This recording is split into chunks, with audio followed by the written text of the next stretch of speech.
What's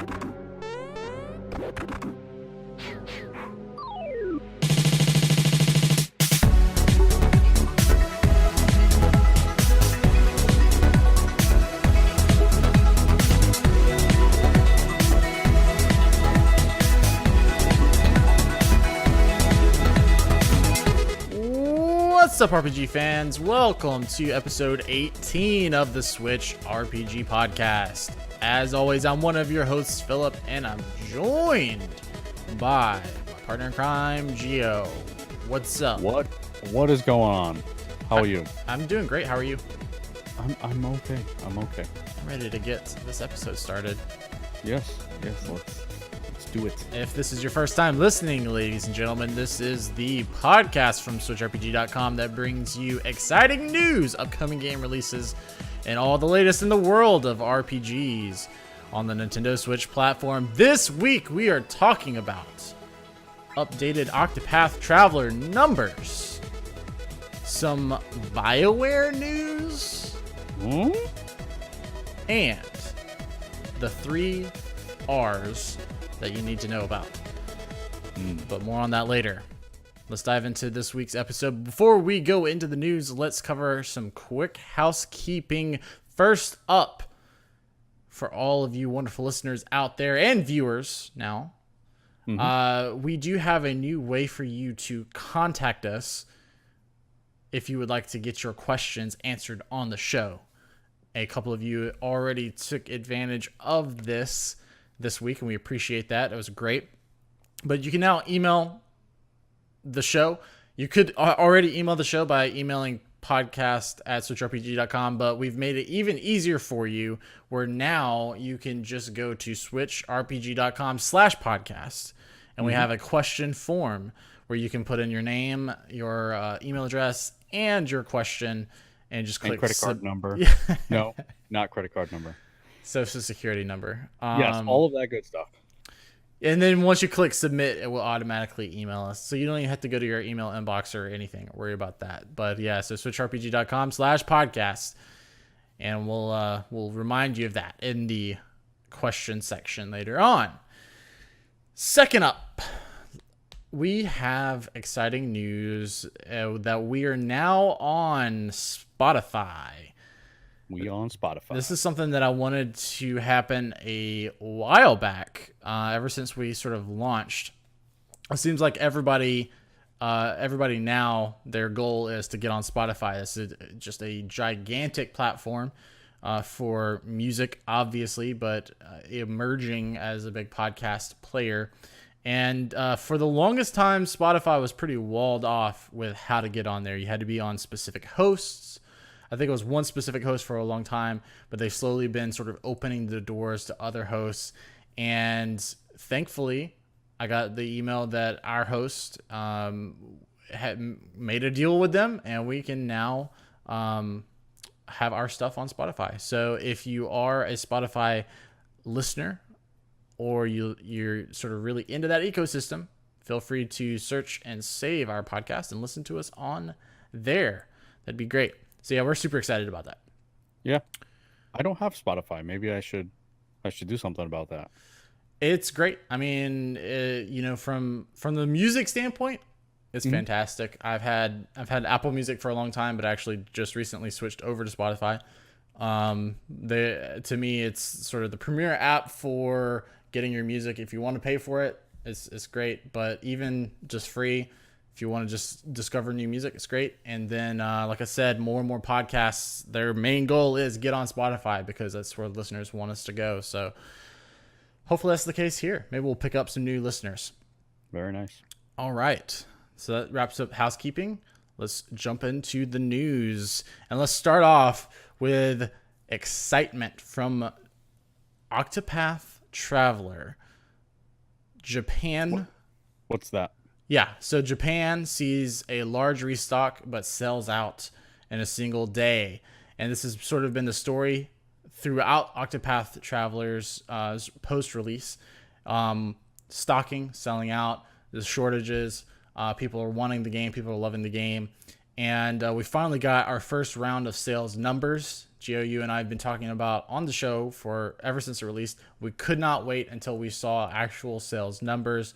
I know I wanted to see the big million, and we did indeed see that. It has cracked the million mark, and I know that is sold to stores, right? It's not necessarily units sold to customers, right? but it is sold to stores.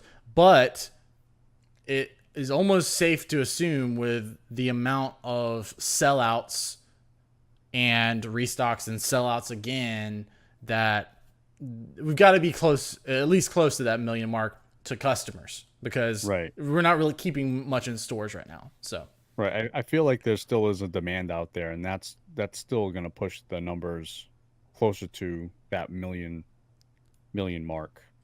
The only thing I ever question about Nintendo is kind of what they did with the NES Classic, right?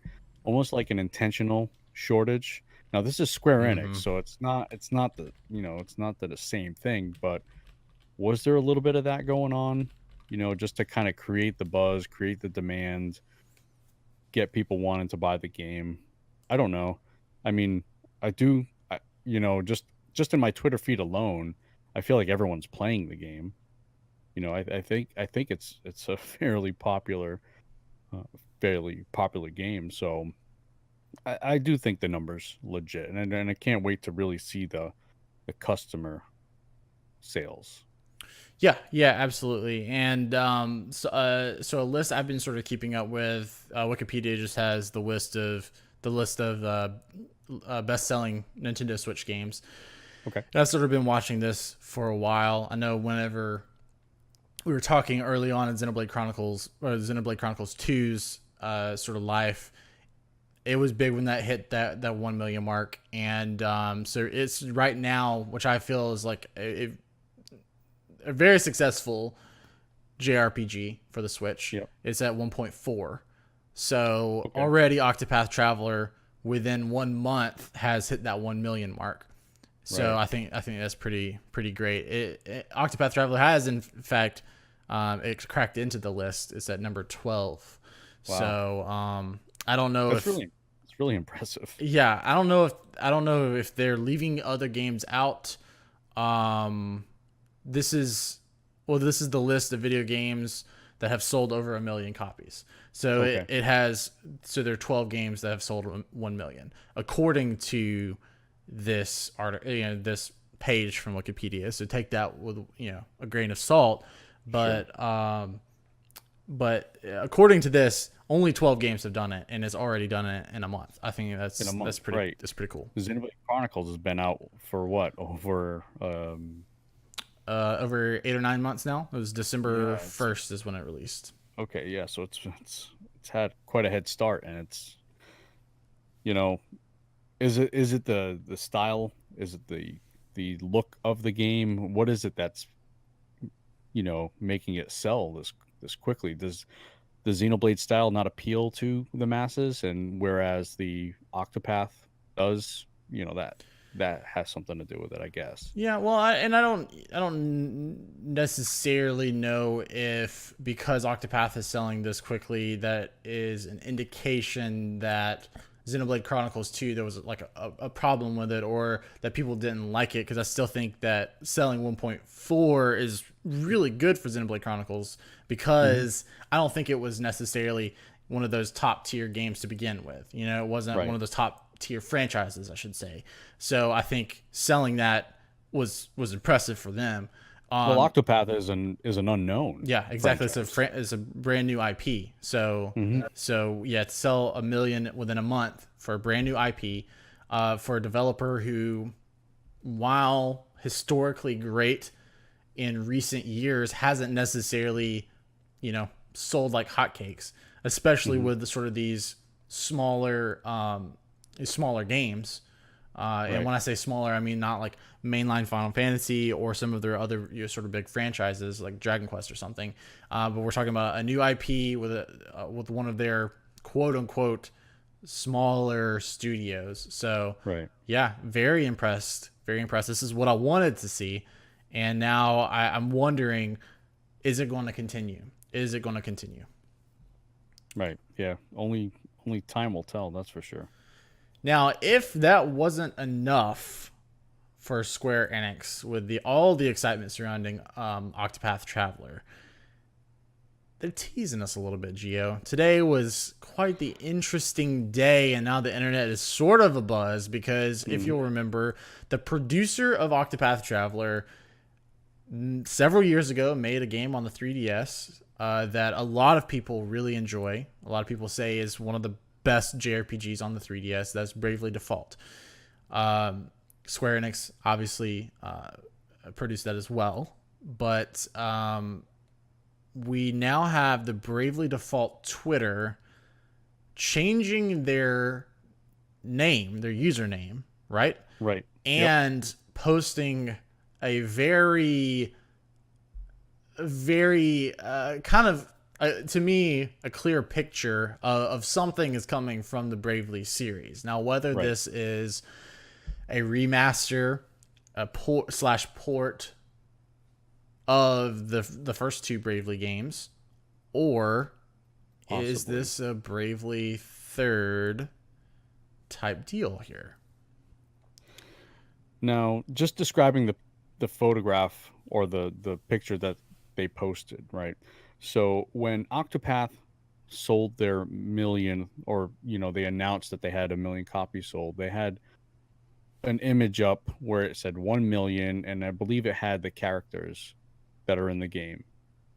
So some people saw that and immediately thought Bravely Default because it kind of resembled the logo for Bravely Default, the butterfly. Okay.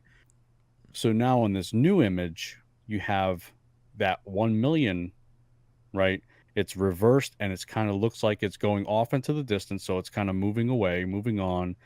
And then in the foreground, kind of, you see the butterfly. You see the Bravely Default, not butterfly or It's like whatever a it is, fairy. It's like fairy. a fairy or Yeah, something. Yeah. fairy, Yeah. butterfly, whatever it is. So you kind of see that in the foreground. So they have that. They're teasing that as well. But another thing, we kind of talked about it before the show, was I think it was I saw it on Reddit. You had mentioned that Stealth on Twitter noticed it as well. So in their username, it's in Japanese, but it translates to bravely. Does it say it in the article? Yeah, bravely. Yeah. Yeah. All right, so it's bravely, and then it has how many circles? It'd be Five, five circles. 5 circles, and 5 letters. You could say, and there are 5 letters in third. So bravely third. You know, these Hey. guys are masters at what they do. They're so Well, good. and the tweet itself, Mm-hmm. announces Right. 1 million sold. Thank you. Now, please look forward to the next Square Enix 11 BD game parentheses games. Right. I think we got something cooking. Now, Yeah. So Square Enix. I don't want to get my hopes up, but I think something's in the kitchen. Yeah. When are we gonna I'm know about smelling it. this I'm though? smelling it. What does it smell like? Smell good? I hope I'm it smells starting to good. get hungry. I'm smelling Oh something. man, I am hungry right now.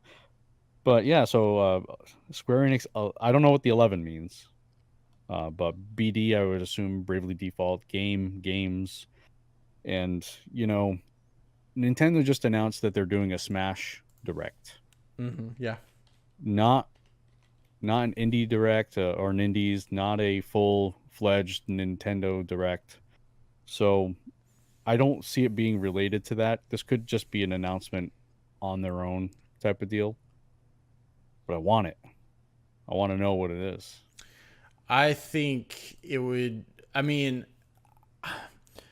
so I know, like I said, I know Bravely Default. A lot of people really enjoy that game. Mm-hmm. I want to say I did not personally play Bravely Second, but I Okay. Yep. want to say the Same here. reception of Bravely Second wasn't quite as hot as it was for Bravely Default. I don't think so. It didn't. Okay. It doesn't seem that way. And I'm not saying that Bravely Second is bad. It just seems like when I read reviews and things like that, people prefer Bravely Default. If I'm completely off base, please, someone let me know. And if you have experience with Bravely Second, please let me know. Is it good? Is it not? But I feel like that series was good enough to garner a third game if they wanted to. Hmm. So, hello Siri, stop. All right, sorry. Siri went off, and I was like, somebody is in the room with me. This is creepy. Yeah, y'all You are really about to look see me terrified. get taken. Yeah, yeah, yeah. For everyone listening to this, go to our YouTube, and I don't know. I'll have to figure out where was this. This is like 17, like 16, 17 minutes in. Just like scrub through until you see my face like turn red, and I just look like I'm about to get chopped up.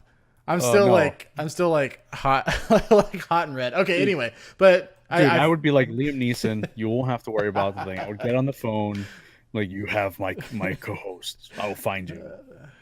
oh my No god, problems, man. yeah. No problems. Thank you, thank you.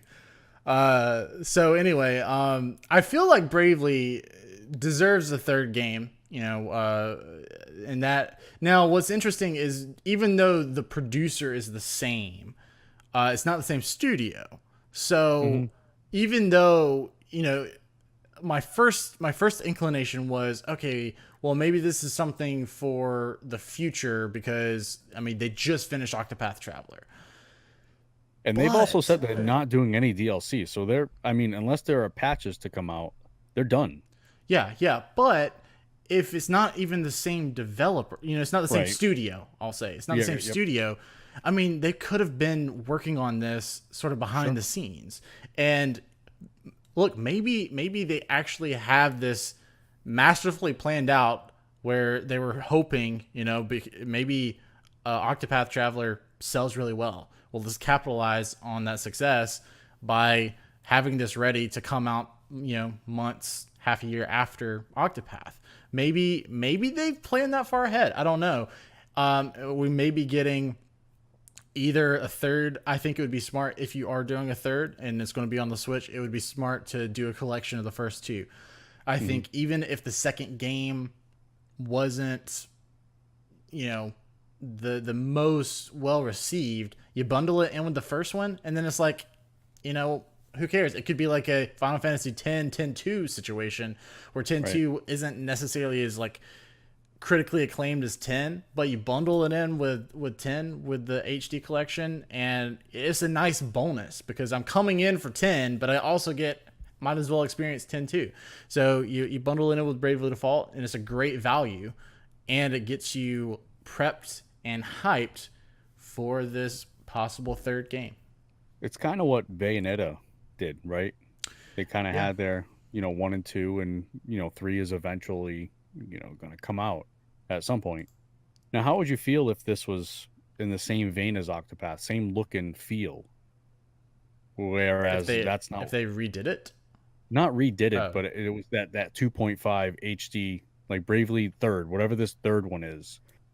Almost like, they did their own thing, but it looks just like the Octopath. So like a HD 3D type deal? Yeah, whatever you want to call Hmm. what the whatever Well, I Octopath mean, looks I'm like. kind of laughing, but like that almost works because of the way, and I'm trying to remember the way It was that similar, Bravely Default looked, and it was 3D like sprites, right? but it did have sort of a painted feel, like running through the city. There was a little bit of dimensions, but the thing with Octopath is it looks so much like a pop up storybook. It feels like there's so much dimension there. Right. It's got that Um, cinematic type quality. a sort of mixture of the two styles that'd be interesting. What would be really neat is if, and we've got sort of a question about this later on, but if they did sort of incorporate that into a port or a remaster of Bravely Default, Bravely Second, maybe like, Uh, yeah, heard it here and first.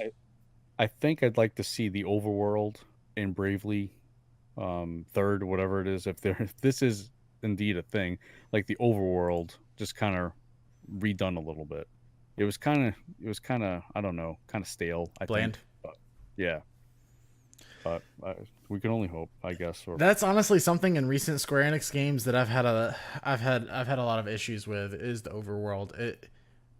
I don't know what it is. Were there okay? I'm trying to think back. It's been so many years since I played Bravely Default. Were there Mhm. random encounters on the overworld? Yes, Okay, at I least there was believe. that. Because Yeah, for me, like when you don't have encounters on the overworld, the world what's the suddenly point? feels really small. Right, you might Because as well just have a map. I know With Lost Sphere did that. There were no okay, random encounters on the overworld, and you could run from one side of the world to the other. Barring things being blocked off and stuff by the environment, but you could run in seconds. So mm, all of a sudden it felt really small, and that's one of the things that I like and hate, because it's like, yeah, oh, when I have random encounters, it's like, oh my god, just let me get to the town. But that's a good thing because it heightens the anxiety that you feel, the danger, mm, the consequence of traveling, because traveling is supposed to be dangerous, dangerous. so Yeah, yeah. At least it had random encounters, but yeah, something about Square Enix's recent goes at Overworld to me just haven't clicked. right. Did you miss the Overworld in Octopath Traveler? Like the true Overworld?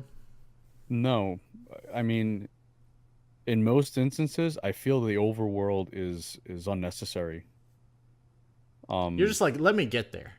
yeah, just like the way it does, you discover a place, now I can fast travel to it. I don't need to see that kind of the overworld map and me running to wherever. It just I don't know. I don't need it Is personally. it is it sort of an archaic system for you? I feel like it is. Yeah. I feel like it is, with the modernized fast travel, whatever Doc did in Back to the Future, I can now fast travel. So I feel like that's necessary. Last week he was saying games have been dumbed down too much. This week, just let me get to the freaking fast travel. That's it. Just get me to the waypoint.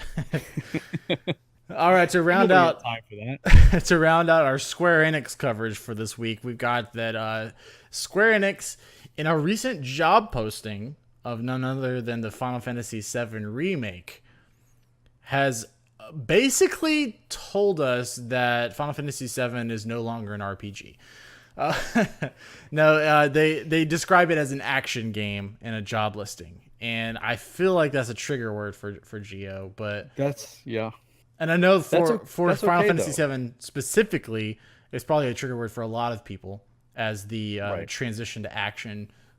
I don't feel it's the most popular choice. Yeah. I mean this could mean anything really. Is it going to be an action game with RPG elements? You know, is it going to be like an action RPG where they just kind of just said it's more of an action game than it is an RPG? Like The Witcher, for example.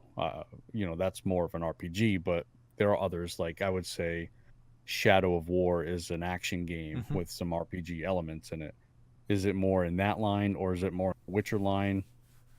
I don't know, but it's Okay. Now let me stop you for just a second. Let me stop you for just a second. I know this is slightly off topic, but this has been our long waged war here. Shadow of War. Okay, so you got Shadow of War versus The Witcher. yep. What differentiates The Witcher as an RPG versus Shadow of War? Where if I'm defining it by professional video game journalist Geo as character progression, and I want Yep. my character to look different from yours. Where in Not both look Shadow, different. well, Not no, just no, no, not I just know, but it's different yes. over progression. So in both Shadow of Mordor and Shadow of War, it was somewhat in Shadow of Mordor, but in Shadow of War they expanded it. You have levels and skill progressions so Mhm. that you can build out your character to different things. So Okay. why I would Shadow of War not an RPG? okay, Shadow of War I would consider more of an RPG than Shadow of Mordor for sure. Okay, okay, Okay? okay. And you're right in what you say, they definitely enhance the RPG elements or the RPG-ness of the game. I would consider. Now I'm going to backtrack a little bit. Okay. And I'm sorry for doing this. Hey, I'm just glad that I feel like I finally won one. And it hurts. This hurts me. This hurts so much. Okay. Shadow of War may be an action RPG. Maybe, and I will take a maybe. I will take a maybe. Okay.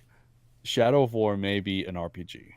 I'm telling you, we've got to bring in a new segment called "Is it an RPG?" And Final Fantasy may not be an RPG. It may not be RPG, but anyway, so I mean, there's still. I obviously think people writing articles, wanting to get readers and things like that, they may over exaggerate kind of what this is, describing it as an action game. I still think it easily could be an action RPG. I mean, because Final Fantasy 15 has an action combat system. There are plenty of RPGs that have active combat systems, but they're still quite literally RPGs and very easily defined as RPGs. So I think as long as the other mechanics are still there with like the materia system and how you progress your characters and build out their skills, obtain those skills, and upgrade the character over time, as long as that's there, I think you'll be fine. And it's just sort of the action combat that is sort of there instead of turn-based. Right. That's me with my fingers crossed. Because if this turns into like a Shadow of Mordor, because I agree Shadow of Mordor is much more of just an action game. If you do turn it into that, even if you turn it into like Kingdom Hearts, to me that's not far enough. That sort of takes away that RPG-ness, if you will, of the original game. Now, are you concerned at all? Like, it's been 3 years, right, since they've announced this. Just 3 years. I mean, this feels like the Kingdom Hearts all over again. Like Kingdom Hearts was announced 5 years ago or whatever, and it's just now coming to fruition. It looks dated to me. Kingdom Hearts looks dated. I agree. Okay, I agree. Now, where will this be when it finally comes out? And they're still hiring for it as well. So I'm not a game developer, so I don't know what the timeline is for these, but 3 years seems like a really kind of a long time for this is a AAA. I would consider this. Yeah. Oh, game. Yeah. I mean, this is Tabata, right? Mm-hmm. So I mean, this is one of their premier directors. Mm-hmm. So am I concerned a little bit? If I'm being honest, I think for a long time I tried to give them the benefit of the doubt. And I'm not necessarily saying this is the thing that makes me concerned, but it just seems like over time things have added up. So you do have the length of time since it was announced, and then it seems like since the announcement we keep getting drops that, we're now entering full development. Right. Okay, but that's 2 years after that first trailer. We thought that we were in full development up to this point. And so now, like you said, they're still hiring for it. Now, also, I mean, to what you're saying, look, you may be hiring throughout the stages to do different things, So, I mean, that may not necessarily be a warning sign. Sure. But the fact that we already know that it's going to be quote unquote episodic. And yet we still have no idea when that first episode will drop.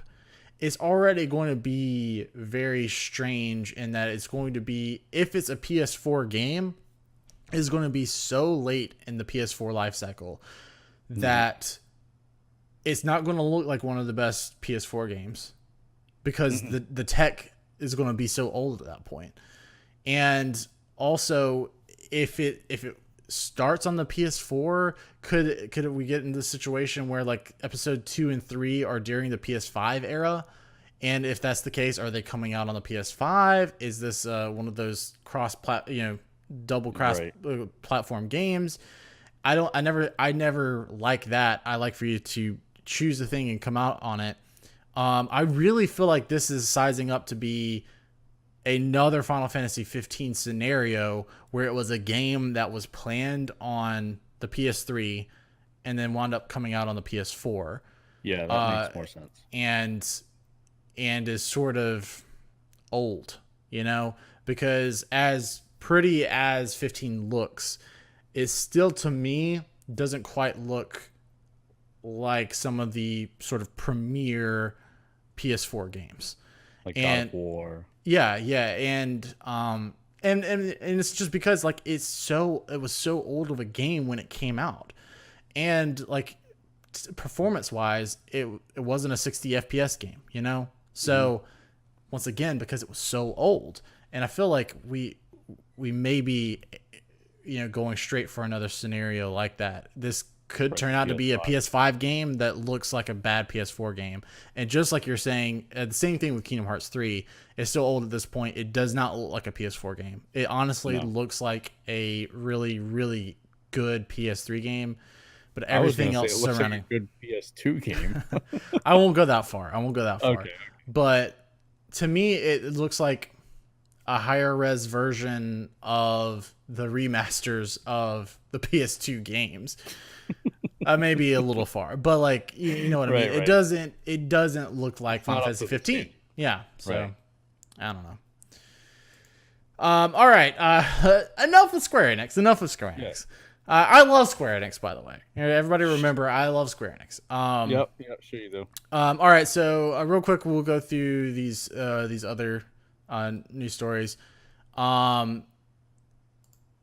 According to Reset Era, post on Reset Era, it looks like none of the current free-to-play Switch games will require Nintendo Online subscription. Right.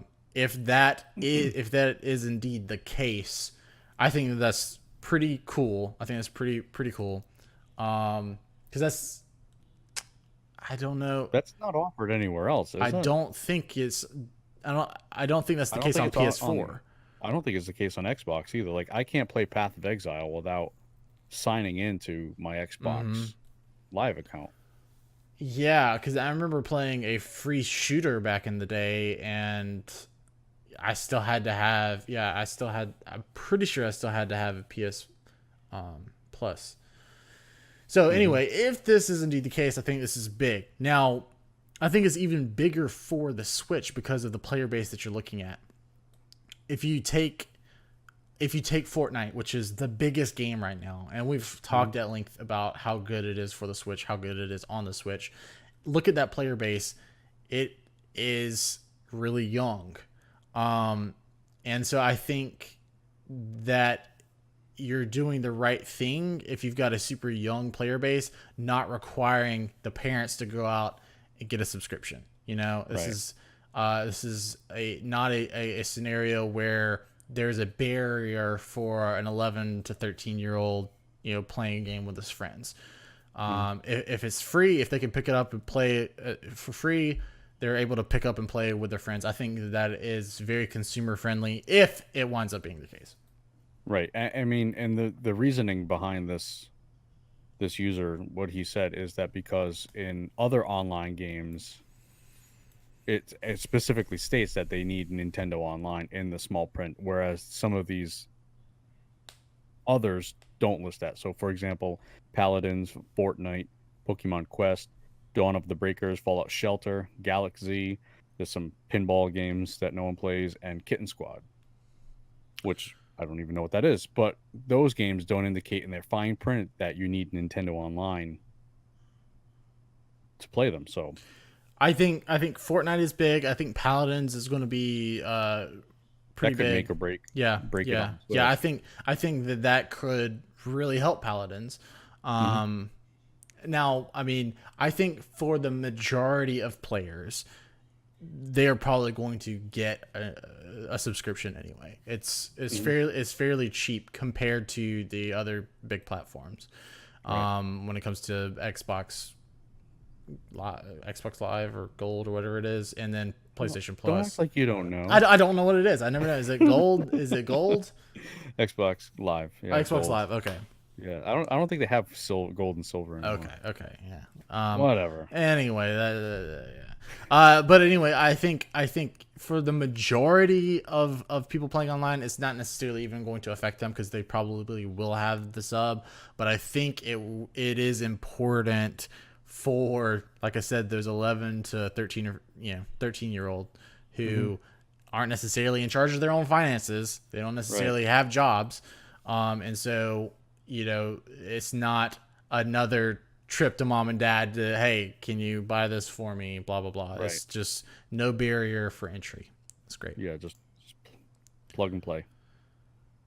All right, so let's go last story over to BioWare for a second, and maybe we will tie this to Switch. But I know that you and I both wanted to talk about this because you love Mass Effect minus Andromeda, and I love Dragon Age. So, and Minus,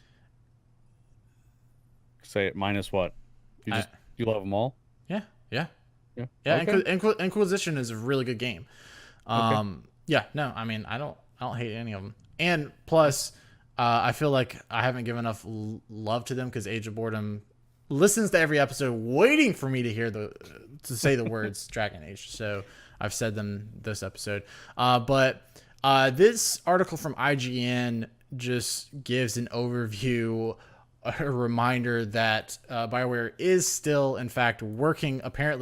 Apparently, is still working on both Mass Effect and Dragon Age alongside Anthem. I know I was slightly concerned that they were given a very definite back seat to Anthem, and the fact that Anthem is going to be one of these continually updated games, these games as service,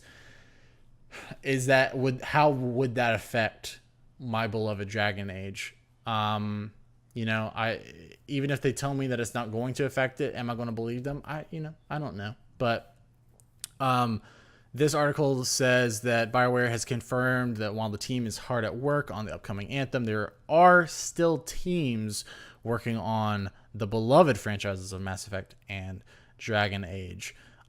Casey Hudson stated, "We hear loud and clear the interest in BioWare doing more Dragon Age and Mass Effect, so rest assured that we have some teams hidden away working on some secret stuff that I think you'll really like. We're just not ready to talk about any of it for a little while."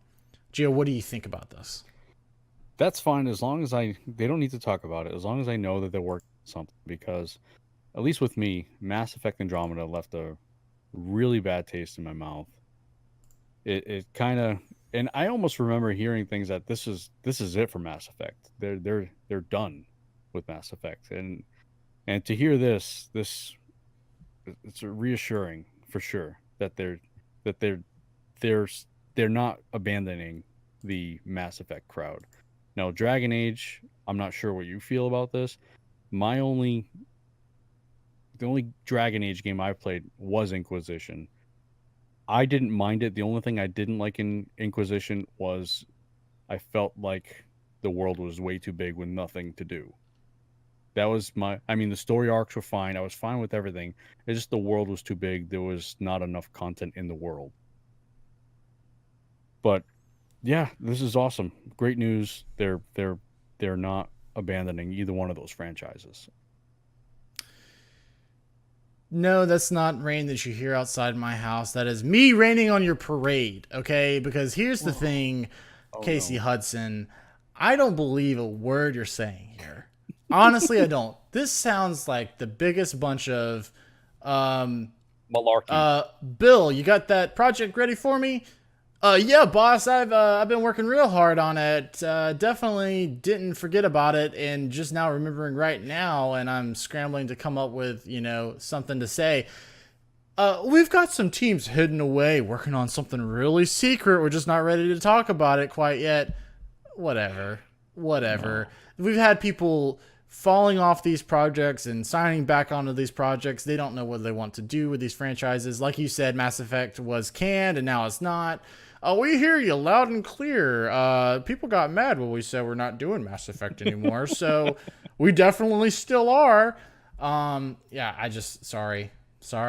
And I love Casey Hudson to death. I really do. But like in this situation, I think that they are so in on Anthem, and I'm not ready to cry like, um, Real tears. no, I'm not ready to say that this is like their swan song. Like this is their if it's a make or break. But there's a part of me that thinks it, It can't be because though, right? it's just I mean, they not the have such same. great. It's just not the same BioWare that it used to be. Yeah, Like, right. I mean, but there, those two franchises are amazing franchises. I mean, but look what Andromeda did to bring it to where Mass Effect is now. Like you said, your last memory of Mass Effect is a bad taste in your mouth, right. and not just the game, but the we're doing The support, DLC. yeah, Now the we're not doing support for it. DLC. Now we're closing that studio. And for Dragon Age, it's sort of the same thing. It's almost like this: we don't know what we want to do with it. And honestly, Dragon Age has sort of had that from the beginning. While I still love the series, and like I said, I do really enjoy all three of the games that have come out. It almost has never felt like Dragon Age has had a real identity to fall back on, other than good storytelling and great companions. But that can be said for Mass Effect too. So it's like, Mhm. what do they want Dragon Age to be? I think we got to see what Anthem is, to see what is the future of BioWare going to be. Is it going to be successful or what? I don't know. I didn't mean to get all Yeah, doom and gloom, but you did. tying this to the Switch, could we see Dragon Age on the Switch? Why not? Why couldn't we see Mass Effect on the Switch? Why can't we see any of those old games on the Switch? Because BioWare BioWare. does not remaster or port. They did though. They didn't. They yeah. They put Mass Effect 3 on the Wii U. Really? Yes. Oh. Yeah. So Oh, the Wii that U, was like the the one forgotten third. That was like the console. one third party game that came to Wii U. That, and it was Well, like a really bad Call of Duty. It was like the I was just PS2 gonna say they version got of Call of Call of Duty. Duty. I mean, uh, they did it, so why not? yeah. Why not us? All Give me right. one, Mass Effect 1 and 2, All right. and I'll That's be gonna done. that's gonna end our news on a sour note, but whatever. Let's talk about what we've been playing this week. Gio, what you got in the queue this week?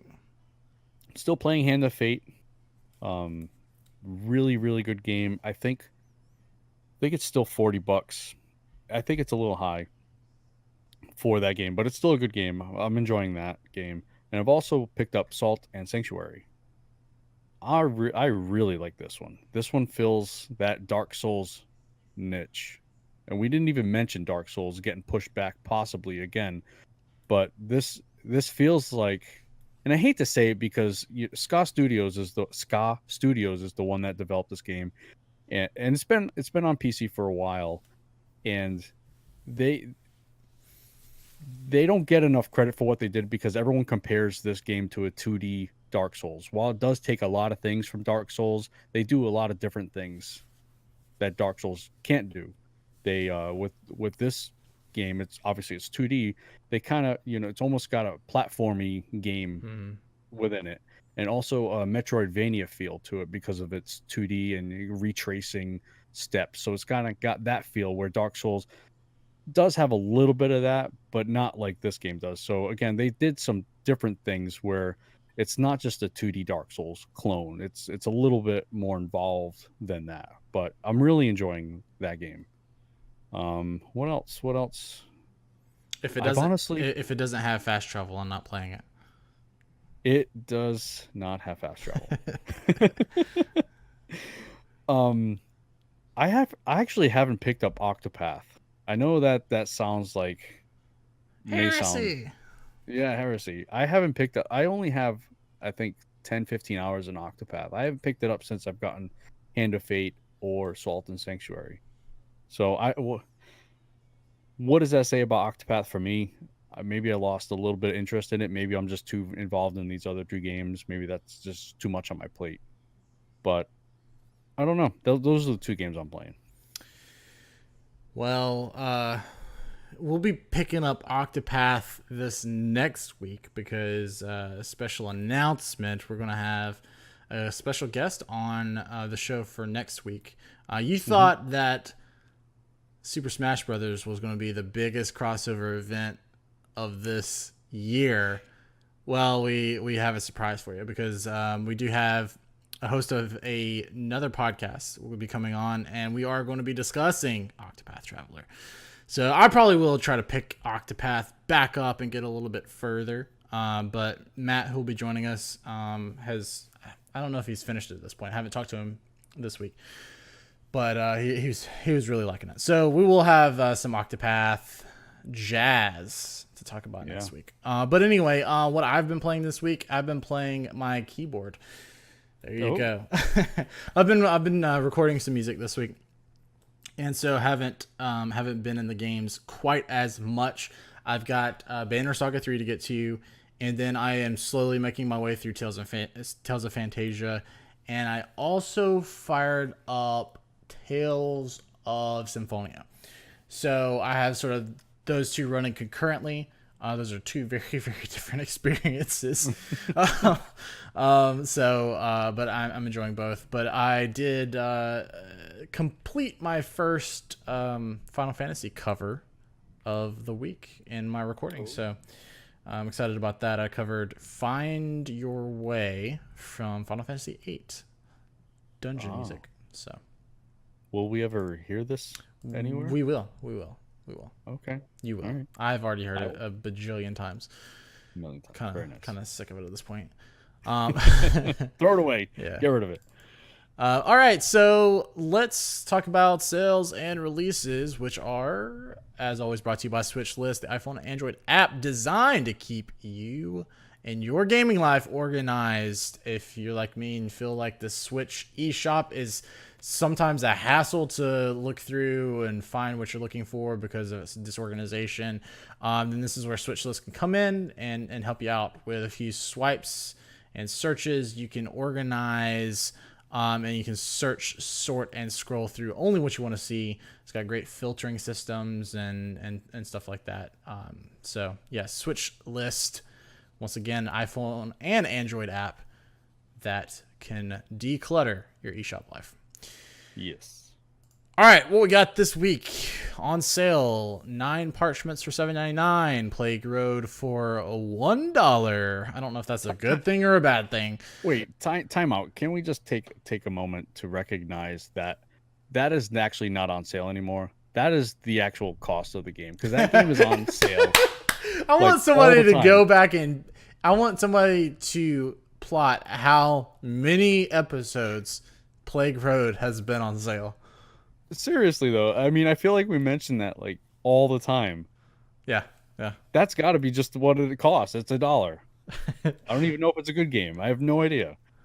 Plague Road for $5.39, Smoke and Sacrifice for $16.74, The Escapists 2 for $11.99, Unexplored for $13.50, and Wander Jar, Try Again or Walk Away, all one word, for $5.99. Releasing, we've got Titan Quest releasing, which released July 31st. Code of Princess X, July 31st. Salt and Sanctuary released August 2nd. Okami HD releases this upcoming Thursday, as well as Unexplored. So Unexplored releases on sale.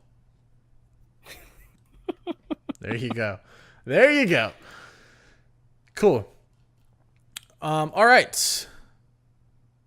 Ladies and gentlemen, it's time to hear from you. Remember, we're all about community here at the Switchrpg podcast. So if you want to be part of the show, remember what we said up at the top. You can now find our question form on switchrpg.com/podcast. Fill out that form, hit submit, and there it is in my inbox, waiting for me to read.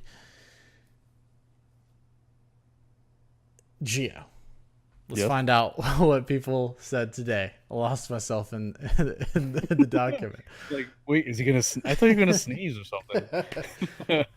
I was still shook from Siri earlier. You're shooketh. All right. Well, you know what it was? Hang on. You know what it was? No, wait, it wasn't. Why did it not go off when we were talking about The Witcher 3? Is Isn't that there when a it went off? No, it wasn't. We were talking about Bravely Default, but it should have gone off when we were I talking don't about think we Witcher mentioned. 3. Yeah, we didn't mention Yeah, we Siri. didn't mention Yeah, Siri. yeah. Shh, shh, shh. Don't say She'll those hear you. words. She'll hear you. Okay, She's anyway. watching. Yeah, yeah. Give me that first question. All right, so from Captain Vulgar on our Discord server, what new features would y'all like to see in an HD release of the Bravely Duo? I'd personally like to see some amiibo support, outfits, and weapons, and the Japanese DLC equipment released on the Western edition too. So, should they do a re-release of these two games? Basically, what would you like to see? I think amiibo support totally makes sense here. Mm-hmm. You know, be kind of cool to, if I was to scan a Link amiibo, get him looking like Link. Sure. Adding the Master Sword, that would kind of be interesting, with the same effects as well. Full life, and he's got these things. But I don't know. What are your thoughts here? Okay, so we kind of touched on a couple of the things that I think would be great. Once again, dreaming big if we did get some sort of remaster, because we know that they're going to have to touch it up somewhat.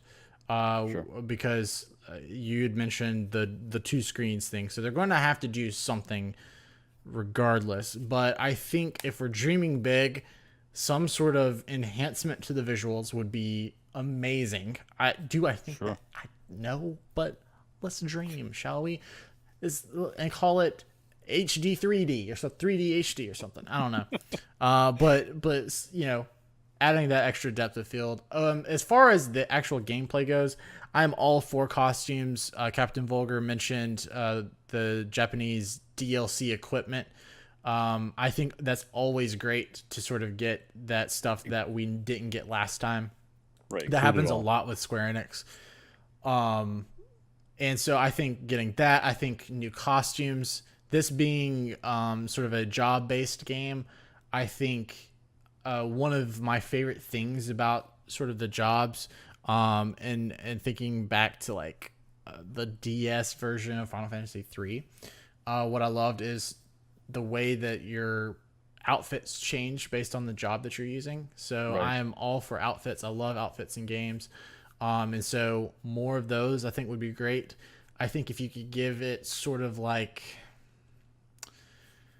this is sort of a stretch, but bear with me. So like how Final Fantasy 12 had like the Zodiac, I can't remember what it was originally called, the Zodiac version or whatever. It wasn't the Zodiac Age. That was what we got in the I think I know what remaster. you're talking about. But like the Zodiac something over there, over in Japan initially. And I want to say it had like I don't know, it had equipment and stuff. So if you could give me like ultimate versions of like all the weapons or something, that weren't in the first game, like give me the ultimate sword or the ultimate spear or something. You'd mentioned Master Sword, but like something within sort of the lore that is like the ultimate version of these things.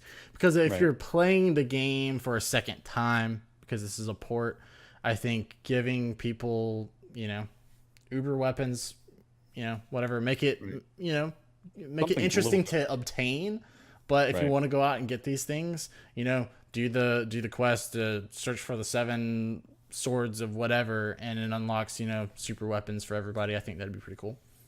Yeah, I don't know if you want that stuff kind of obtained immediately No, or no, no, kind no. of Like I'm saying, like make progress- it interesting to get. Like maybe give us a side quest in the first town, but that takes a couple of hours to complete. But like, Sure. yeah. I mean, I think that'd be pretty cool. Yeah, no, that seems fair. I'm not a big fan of, and this sort of happened to me whenever I got Breath of the Wild, because I got it like with the DLC on the Switch. But whenever you like pop the game in for the first time and your quest log is immediately, like your side quest log is immediately just like filled out with 15 things because they're all DLC items, I don't really like that. Like I would rather the DLC things, like you go activate the quest from an NPC in the world somewhere. Maybe that's just I'm me. trying to think of if Xenoblade is like that, because if you get the DLC, all those quests come in. I don't recall. I don't think I have any of the DLC so far. Okay. So I don't know. you'd wanted to see a better overworld, right? Yeah, just I mean that kind of goes with your graphical upgrade as well. Just make it more appealing, freshen it up a little bit. You know, the overworld can just kind of, I don't know, get rid of it. But no, just kind of, I don't know, it definitely needs some updating, some tuning. I don't want it to be like you had mentioned with Lost Sphere. I don't want it to be anything like that at all. But it does need some work, I think, for sure. Cool. Second question comes from Tual. Does Xenoblade Chronicles 2 expansion pass change the way you'll buy expansion passes from Nintendo in the future? He says, I normally wait until the final DLC pack is out before deciding if I'm going to buy a game's DLC. And with Xenoblade Chronicles 2, I'm glad I waited because I would rather have a physical copy for the Tona, the Golden Country expansion. So, for those who don't know, the DLC expansion for Xenoblade Chronicles 2 does actually have a physical copy. So as a collector, Geo, does this sort of make you sort of pause and say, okay, well now in the future, if this might be a trend from Nintendo, Right. will you wait on DLC? I did purchase it right away. Um, it kind of stinks because, I did lose 150, 170 hours of that game. So I can't actually use it. I could if I put time back into it, but I won't be able to get that back. Now, had I known they were going to come out with a physical version of this, I might have waited. I mean, there were other, because this was released in segments. Now, obviously, this Torna, this is an expansion. This is, Mm-hmm. I don't even, I don't even know if I'd consider this. I mean, it is DLC, but this is more of an expansion. It's almost like a game on itself. Right. So, again, had I known that it would have a physical release, I may have waited to get this because I want that box on my shelf. Now, does this actually come with the cartridge? I know you said it's physical, and I haven't looked into it because I can't look at Xenoblade and without crying Would they because release a case without a cartridge? they could just have a DLC code, a code in it. Uh, You know, okay. I I don't don't know. know. I don't know. I don't know. I honestly don't know. I don't know. But anyway, Hmm. It does make me sad that I don't have that sitting on my shelf. Yes. for Eh, me, not necessarily. This isn't necessarily going to change because, look, I've talked about it at length. I have not traditionally been a collector. I have not traditionally bought physical copies of games. So if I feel like I want the DLC, I'll just outright get it. I typically don't really buy DLC because I don't finish a lot of my games, and so like I never finished Xenoblade Chronicles 2, and for that reason, I decided not to get the DLC. So, what a shame. and even when it's DLC that doesn't necessarily add like in game content, and it's just other stuff to do, I typically don't get that either because I feel like, oh, well, I haven't even finished what the base game had to offer. Right. So I'm not going to necessarily invest in the DLC to give me 1,000 more things to do. Hmm. So it's not necessarily going to really change anything for me because I am mainly digital anyway whenever I do decide to buy it. So Hmm. great question. All right, and last we've got from RPG Reruns. Thank you for using our question form this week. This is great. Yes. His question is: Meatball Sub had a great article on SwitchRPG.com about your favorite job class in Final Fantasy. I thought this would make a great topic for the podcast. Me personally, I love a good black mage. How about y'all? P.S. Love everything you're doing on the podcast. Thank you, Yes. Thank RPG you. Reruns. And yes, Meatball Sub did have an article on, or does, he didn't take it down, but he does have an article on SwitchRPG.com that goes over some of his favorite jobs from Final Fantasy. So, Gio, do you have one? Or you want me to go?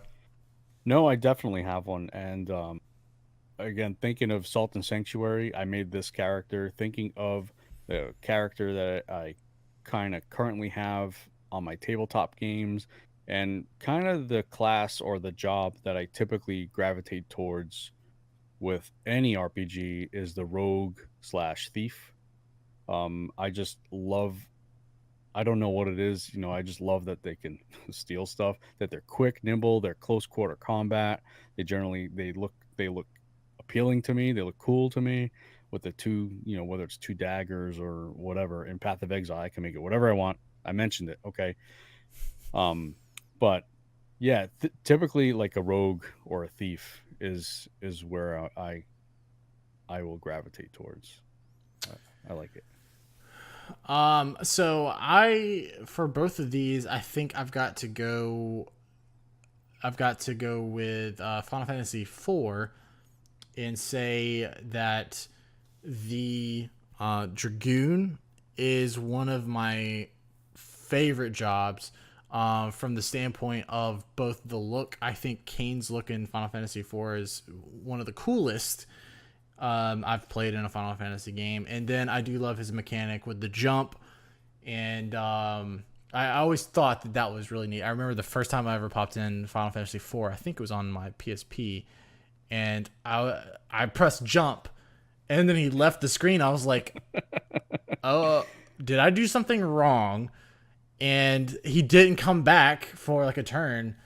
But then I realized, oh wait, he doesn't get damaged while he's in the air, and then whenever he comes back down, he does extra damage. So I just thought that was kind of the coolest thing, and he just looked so cool with his lance, things like that. It's great. But then also, I love the paladin class. You had the Dark Knight, Cecil Dark Knight turning into paladin. I love paladin classes in RPGs in general. That's what I played in WoW back in the day. So like that idea of the Holy Knight, having sort of like the white magic, and he's the protector. He's not necessarily going to deal the most damage, but his goal is to protect everyone. So that's always sort of my the sort of the guardian. It's always one of my favorite classes. So I think I've got to go those two. Trying to think. I love in Final Fantasy VI. It's not necessarily known for its jobs, but I mean, each of the characters did sort of have their own roles, and I love how Terra is utilized in that game. As the she was sort of like a shapeshifter almost, and in her other form she had magical abilities. So I think that was really cool. So yeah, here we go. Very cool. All right. Gio, you know what time it is? It's 10, almost 11. What? Yeah. Well, but I mean, like, what time is it? Oh, let me. Oh, jeez, I was looking. It's side quest time. Side quest. Okay. Side quest. Side quest. Beginning to do this a lot lately. My head is just. Yeah, we've been just knocking side quests out left and right, episode after episode, and this week we got a doozy. Oh, Gio went to the drawing board of his mental landscape and pulled out a really great mission for us this week, and that is what we are calling Triple R, aka FMK, for those who know what that is, and if you don't, if you're a child in the back seat, don't Google it. Right. But if you're the parent in the front seat, you probably know what that means. But anyway, so Gio, why don't you explain the rules of Triple R? Okay. To the wonderful people of the podcast. So Triple R stands for remake, reuse, refuse. So we give you a list of 3 games, and you will choose one that you would love a remake of, something totally different. You choose another that you would reuse, maybe like a port, or you choose one that you would just get rid of and forget about forever. Okay? So for this week, for the Triple R, we have, are you okay with the list that I gave you before? Mm-hmm. Okay. So we have Final Fantasy 10, Final Fantasy 7, And Final Fantasy, I don't even know the number anymore. What is it? 6, 6. not 3. 3 for the Super NES. Okay, so SNES. what? I sneezed. It was a sneeze. It sounded It was like a sneeze. SNES. You got a lot of snez all over your mustache. So 6, 7, or 10. Now, so for the purposes of this game, we have to go into an alternate reality here, right? Because we have to pretend that these games haven't been remade, right? Because we are we're having to go with these sort of the originals. So 10 has not been released on every single system known to man, and 6 has not been butchered on the iPhone and Android, and 7 has not been turned into an action an action game with RPG elements. So the original releases of all of these, remake, reuse, or refuse. So Gio, what would be your remake? My remake would be Final Fantasy X. Okay. I'd love to see what they could do with that game now. Like, not like their whatever they had done in the past, but like right now, what could they do with that game? I think it would look beautiful. It already sounds beautiful. Would they change it to an action RPG? Probably. But that would be my kind of just overhaul, rethink it. Same character, same story, just do it all over again. Okay. All right. So this list is tough because I think I'm going to probably make a lot of Final Fantasy fans mad, but it doesn't matter. So for my remake, I have to stand with all of my brothers and sisters who say that Final Fantasy VI is the best Final Fantasy, and that is the one that I would love to see remade, but remade really, really well. Okay, sure. We are envisioning a future where this is the ultimate remake of Final Fantasy VI. It can be either your HD 2D, or it can be fully realized 3D, as in the DS versions of 3 or 4, or it could be hyper-realistic Final Fantasy 15 graphics. I don't care. I just want it remade, but with all the charm, all the storytelling, all of the mechanics that made it wonderful, all the characters that made it perfect, and that is the game that I would like to see remade, because it is, in my opinion, the best Final Fantasy, and it is the one that has been overlooked way too many times. Here's my issue. Not that you're wrong. It's your opinion. You can't be wrong with an opinion, but I think you're wrong.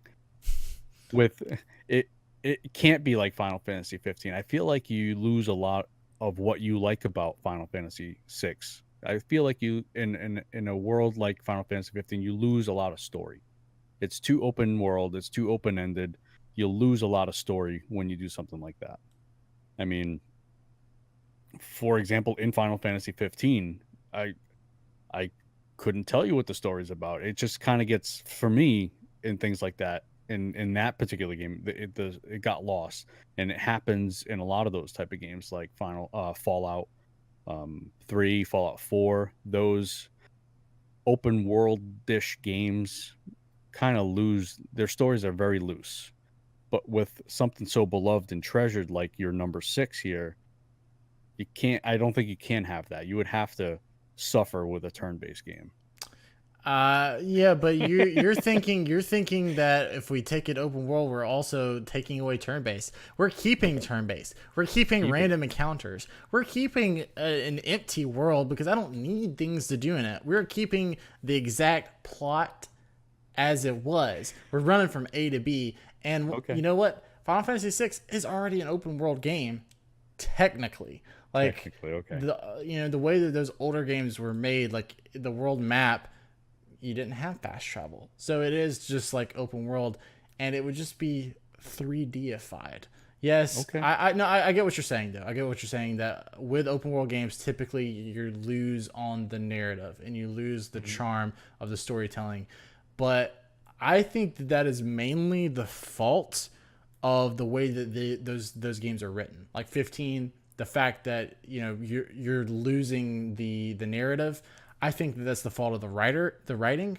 Whereas I think Final Fantasy VI already works as you can go anywhere you want. It's not necessarily going to be the best thing if you go off the tracks, but especially sort of midway through the game, the world just kind of opens up. It gives you an airship and says, go explore. So I think that Final Fantasy VI kind of works, but it would sort of be empty in that I'm not even necessarily asking for like scripted NPCs with routes and everything like that. So a lot of people would say this is a dead open world, but I'm just saying take what's there and make it three-dimensional. Yeah. Sure. Very good. And just to comment on 10, the reason I don't say 10 like you did is because I still think 10 on the PlayStation 2 is a very playable game. I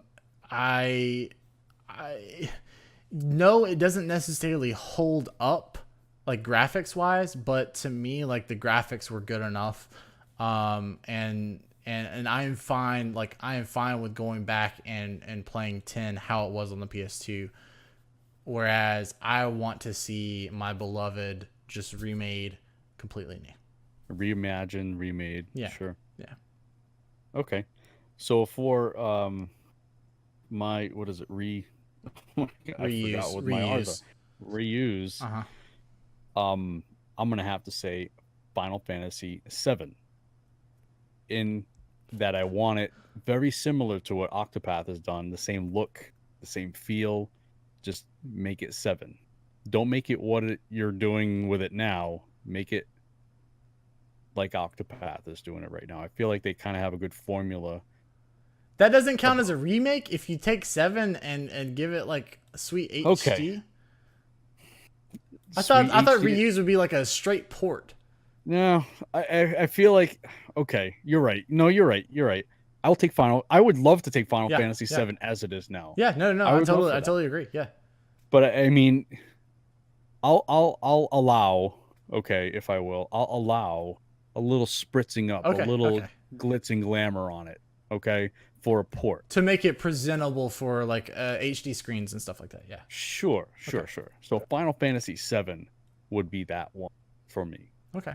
Well, then that even makes my answer that much easier. Okay. For reuse for me, I'm going Final Fantasy X. I'm going Final Fantasy X because, like I said, I am fine with its graphics before, especially for sprucing just a little, to make it widescreen, the resolution, make sure that it's good. I would most definitely take a reused Final Fantasy X. And I know what that means is left out of the party. For me? For both of us. Oh, I'm looking at you with angry eyes. You know what? You know what? I'm out here in the cold and the snow too, and I'm seeing my poor little Final Fantasy VII left abandoned, and I'm bringing it right here, and I'm warming it back to life, and then we're going super 3D later on. That's fine. That's fine. So you're leaving out 7? I am leaving out 7. Yeah. Why? Why? You can't leave out 7. Why? I can because I did because Final Fantasy VI is my favorite. Sure, that means a ton to you. Yes, it does mean a ton to me. Final Fantasy X was my first and one of my favorites. Never forget your first. Never forget your first. I completed 6. I completed 10. Loved them to death. I've never completed 7. Okay. Well, I've never gotten past the first disc on 7. Okay. Well, I have, and you're missing out. I mean, Final Fantasy 9 for me is still my second favorite after 10. I think it goes 10, 9, 7. But for 6, my reason for leaving it out, okay, let me explain myself, is that I think I've mentioned it on here. I've never played it before. So I don't know. Where are you going? So I don't know what I'm missing out on. Yeah, I have no idea. But okay. But in your defense, let me come to the defense of Geo. you don't really have a system to play it on. Because I mean, definitely don't play the mobile version. So outside of that, sort of the easiest obtainable would be like the Game Boy Advanced, but you got to have a Game Boy Advance in order to do that. But that is the I would say sort of the best way to experience it. Because even I wouldn't even go back to the SNES. I wouldn't go back to that version. Because the GBA did, I believe, have a better translation. So that's sort of the best way to play, but that is sort of a hassle. So yeah, it's definitely not the easiest to play. That's I'll come into your defense on there. No, I know a lot of people love the game, and I feel bad for leaving out in the snow, but it's just I have no love for it, really. I mean, I got nothing. I'm cold-hearted. I have nothing for it. Out here in the snow, it's me, Final Fantasy VI, and Ophelia from Octopath Traveler. We're just out here chilling in the snow. We'll go back to the monastery or whatever it is. We'll sit by the fire, and we'll talk about our glory days with our remake. That's fine. Yeah. It's fine. It's all fine. That was great. But we want to hear from you guys. What would be your RRR remake, reuse, refuse for Final Fantasy VI, the best, Final Fantasy X, and then Final Fantasy VII, the one that everybody can forget about. So wrong. And that's not to say that I hate Final Fantasy VII. I don't. No, you have to get rid of one. Yeah. I mean, this was an impossible list, and until next time when we're talking about Path of Exile, Secret of Mana, and Mass Effect 2. I mean, there you go. Oh boy. So don't do that to me. Dragon Age, you can put them all on there. And that next time I'm going to make a personalized list for Geo. Not good. All right, that's going to wrap up episode 18, the Peyton Manning episode. Don't mention his name in front of me. What are you doing? Oh man. We want to thank Sarah for the outro music. If you haven't listened all the way to the end to the past few episodes, you definitely should, because the battle theme remix for Octopath Traveler, absolutely fantastic. Once again, we're wrapping up episode 18. Thank you for listening, especially if you're listening on Spotify. Welcome to the club. Welcome. Thank you to everyone who sent in their questions and comments. Remember, you can do that now by filling out the question form at switchrpg.com/podcast. Remember, you can listen to the show each and every Wednesday at switchrpg.com, or you can sub on your favorite podcast app. If you do listen to an app, we do remind you that you can rate and review. And if you do give us 5 stars and a review, we'll be sure to read that live on the air, calling out your name and letting you know just how awesome of a person you are. If you like what you hear, remember you can head over to patreon.com/switchrpg and throw us $1 or $2. Only if you can spare it. If not, we totally understand. You just being a part of our community, commenting on our stuff, listening to our stuff, watching our stuff is good enough for us. That's what we love. And finally, remember, you can head over to switchrpg.com for all of your RPG needs on the Nintendo Switch platform. Until next time, go play Final Fantasy VI, the greatest game of all time. I will not play that game. I'm too busy. Goodbye. Bye, everybody.